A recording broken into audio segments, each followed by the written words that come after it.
नमस्कार दोस्तों, मैं ऋषभ सिंह ट्रुथ टीवी में आपका स्वागत करता हूं। आज का हम नया सीरीज़ चालू कर रहे हैं, world politics and geopolitical intentions. आज का हमारा टॉपिक है इजराइल एंड फ़लस्तीन वॉर। जैसा कि आप अभी तक तो जानते ही होंगे कि हमास ने 5000 मिसाइल्स से इजराइल के ऊपर सडन अटैक कर दिया था। इजरायली डिफेंस फोर्स क्लेम करते थे 2000 eight the moment of time, but Hamas ने क्लियरिफाई किया कि 5000 थे। इजराइल का मिसाइल डिफेंस सिस्टम आयरन डोम भी अनसक्सेसफुल रहा इतने सारे मिसाइल्स को एट सडन स्टॉप करने के लिए। ये मिसाइल डिफेंस सिस्टम फेमस है, हवा में ही इन टारगेट को इंटरसेप्ट कर देता था और डिफेंस बच जाता था, but it also failed. At the moment of time 250 peoples were killed. जैसा कि आप देख सकते हैं वॉर के इमेजेस, हमास के मिलिट्री पीपल फेंसिंग तोड़ के अंदर आ रहे थे। वो लोग पैराशूट के मदद से एयरबॉर्न अंदर आ रहे थे, जैसा कि आप वीडियोस में देख सकते हैं। इज़राइल टोटल ब्रेकडाउन में चला गया था और इजरायली मिनिस्टर्स ने क्लैरिफाई किया it was state of war. Dozens of Israelis were kidnapped by Hamas people. जैसा कि आप देख सकते हैं वीडियो में, इजराइल ने full state of war declare कर दिया हमास के against and they stated they will eradicate Hamas. जैसा कि आप देख सकते हैं, इजराइल ऑलमोस्ट 3 साइड से अरब कंट्री से घिरा हुआ है और इजराइल के मैप में आपको फ़िलिस्तीन 2 जगह दिखेगा। एक साइड है वेस्ट बैंक और दूसरा साइड है गाज़ा स्ट्रिप, जिसको हम हिंदी में गाज़ा पट्टी भी बोलते हैं। और जो अटैक हुआ गया था वो गाज़ा स्ट्रिप के थ्रू हुआ गया था।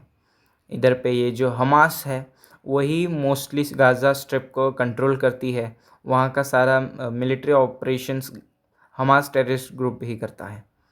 और गाज़ा स्ट्रिप के थ्रू जो अटैक हुआ था वो सीवियर था। हमास ग्रुप को ऑलमोस्ट बहुत सारी कंपनी एक टेररिस्ट मानती है, जैसे कि Israel, Japan, Australia, US, UK, वेदर एज China, Egypt, Iran, Norway and Qatar, Russia, Syria एक इसे नहीं मान्यता देते कि ये एक टेररिस्ट ग्रुप नहीं है।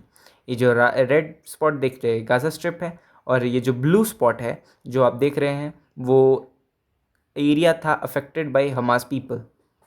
अभी भी मिसाइल फायरिंग चालू है उनकी तरफ से और इंडियन एम्बेसी ऑफ इज़राइल ने अपने पीपल को सचेत करने के लिए एडवाइजरी जारी की कि आप चुप के रहिए। अभी के मोमेंट के टाइम में इज़राइल ने ऑपरेशन आयरन स्वॉर्ड चालू किया है ताकि हर तरह से वो हमास को इरेडिकेट कर सके और गाज़ा स्ट्रिप को टेक ओवर कर सके। नेतन्याहू ने भी Benjamin Netanyahu prime minister of Israel ने भी full state of war declare कर दी है। इजरायली डिफेंस मिनिस्टर ने भी ये आश्वासन दिया है कि we will win the war. Hamas ने एक ग्रेव मिस्टेक कर दी है। जैसा कि आप देख सकते हैं कि मोदी जी ने भी ट्वीट करके जताया है कि he was deeply shocked by the news of terrorist attack in Israel and India stands with Israel. ये उन्होंने कंफर्म किया है। अभी इस इंटेंशन के जियोपॉलिटिकल हिस्ट्री जानते हैं इज़राइल और फ़लस्तीन का। इज़राइल यहूदियों का यहूदी जो ज्यूज़ है, जो जियोनिज़म फॉलो करते हैं, उनको शरण दिया गया था यूएन के through and world war 1 and world war 2 के बाद एक एरिया असाइन किया गया था 1948 में, that this is a state of Israel in 1948। और फ्रॉम दैट डे एक रूट कॉज ऑफ कॉन्फ्लिक्ट चालू हो गया फ़िलिस्तीन एंड इजराइलीज के बीच में। ऑफ लैंड टेंशन्स थे, वहाँ पे रिलीजियस टेंशन थे, जैसे कि ज्यूज़ और मुस्लिम्स के बीच में नहीं बनती थी। पॉलिटिकल इंटेंशंस भी थे इस वॉर के पीछे। ये फ़लस्तीन का वॉर, फ़लस्तीन का मैप है अकॉर्डिंग टू 1918 और 1914 में वो श्रिंक हुआ। 1960 में एक वॉर हुई, उसके बाद 2015 में और कब्जा कर दिया गया इज़राइल के थ्रू।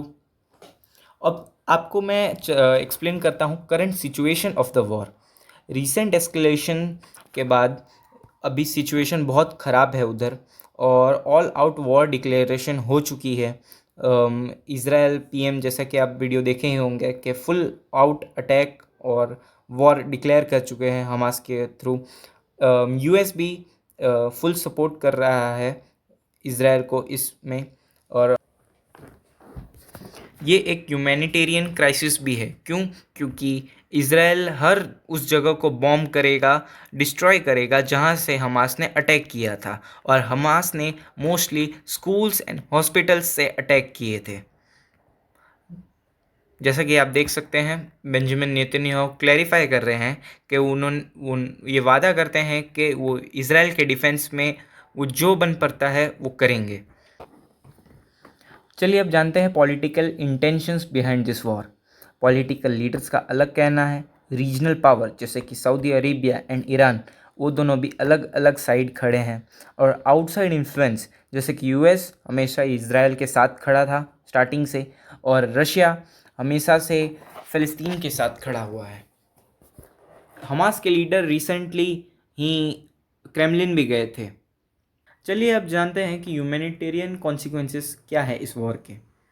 सबसे पहला, बच्चों को सेफ जगह ट्रांसपोर्ट करना पड़ेगा। बच्चों को भी ट्रॉमा सहन करना पड़ सकता है, उनके स्कूल्स बंद रहेंगे। और महिलाओं, वुमेंस के अफेक्ट बदसलूकी हो सकती है, विक्टिम वायलेंस हो सकता है, और हेल्थ केयर में भी अफेक्ट आ सकता है।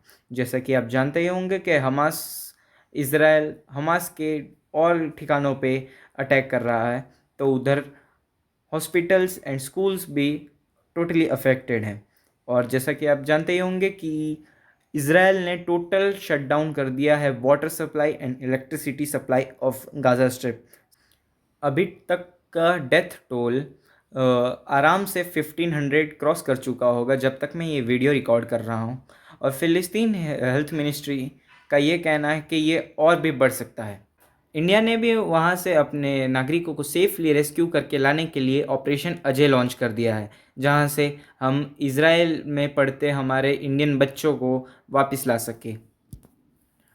अब इसमें डीप सीक्रेट्स क्या है गवर्नमेंट्स के इन्वॉल्व, जैसे कि मिलिट्री इंटेंशंस हो सकते हैं, एनर्जी रिसोर्स का भी बढ़ना हो सकता है। जैसे कि जान सकते हैं कि सऊदी और ईरान ऑयल एक्सपोर्ट करते हैं, तो इस वॉर के बाद आराम से उनको बिलियंस ऑफ डॉलर्स के फ़ायदे होने वाले हैं। क्योंकि वॉर जब भी होते हैं तो फ्यूल प्राइसेस हाई हो जाते हैं, तो इनसे आराम से सऊदी का फ़ायदा होने वाला है। कॉरपोरेट इन्वेस्टर्स का भी घाटा हो रहा है इज़राइल में, बट ऑलमोस्ट इकोनॉमिक मंदी आ सकती है उस रीजन में। यूएन ने ये वार्न किया है कि गाज़ा स्ट्रिप में फूड वाटर सप्लाई बहुत लिमिटेड बची है, और इलेक्ट्रिसिटी भी नहीं है, तो इम्पोर्टेंट काम भी नहीं हो सकते वहाँ पर। मे the God bless us till the time. Thank you everyone for listening me, and जय हिंद।